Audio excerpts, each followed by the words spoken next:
We are sweaty and gross, but friends, we got it done. It is the final push before school starts. Students arrive in just 1 week, and I finally have my classroom all together, and I am going to show you the last two zones we had to set up. That was independent work and student instruction zones. Here we go. I have so many different learners in my K-1-2 classroom. So many different learners. I have learners who can do whole group. I have learners who need small group and one-to-one. I have students who only need one-to-one. I have students who need a mix of all of the above. I have students who are learning to sit on the carpet. I have it all, friends, and so I have to set my classroom up that way. I set my classroom up with whole group spaces, small group spaces, and one-to-one instruction zones. So I'm going to show you all three of those methods. This is where the majority of my whole group instruction happens, between this carpet where we gather for morning meeting and social skills to this table over here. I can comfortably seat all 8 students, their small bodies, what can I say, right here at this giant horseshoe table. The teacher chair in the middle can be moved, and we can actually fit 2 students on either end, and it works really, really well, and I can have assistants here too if we all need to fit at one spot. But the carpet, that's my main source of whole group, location. If we're going to have a spot where we all come together for instruction, it's at the carpet so we can see the Promethean board. If we need to, though, we have a spot to be able to sit at the table and then copy from the board.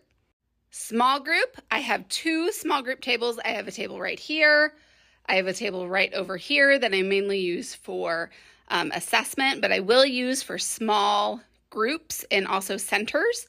When I run centers, I have 3 centers. I have a math center, a reading center, and a fine motor or art center. So this is 1 center. This is 2 centers, and because my classroom's not huge, we use the horseshoe table as a center. You have to think flexibly in your classroom about how your spaces can be used in more than one way.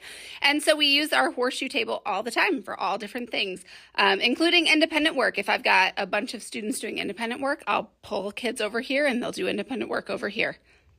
When I come around the corner, I have a little cubby area. You can see there's lots of egress, lots of room, but this is minimal distraction zone. When a child needs to focus or struggles focusing in the main classroom area, we have these quiet zones to where we can work one-to-one with an adult.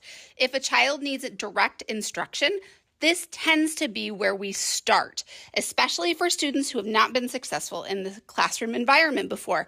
This really kind of removes all of those distractors. It removes, the visuals of the other kids or the adults that walk in and out of your classroom. And these are super simple. We actually have a video on how to make these. These are 2x4s and a sheet of wainscoting. And then we just put a 2x4 down on the bottom and some brackets to hold it together. Voila, you have a divider. And we just painted these and they're good to go. When a student is in here, most of the time an adult is in here with them instructing the student, unless they're doing independent type work.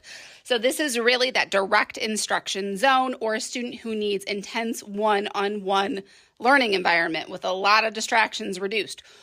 And then not only do I have one of those, but I have another one over here.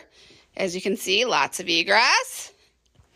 And if I come around the corner, guess what? I've got one more over here. So I actually have 3 of those zones in my classroom outside of my tables. My independent work shelf is coming along nicely. I did an entire video on how I set up independent work. I have a little desk right over here, and I've got a shelf right over here that is color-coded. If you are looking to start independent work and you've got really early learners, I'm talking like preschool, kindergarten, color coding is the way to go.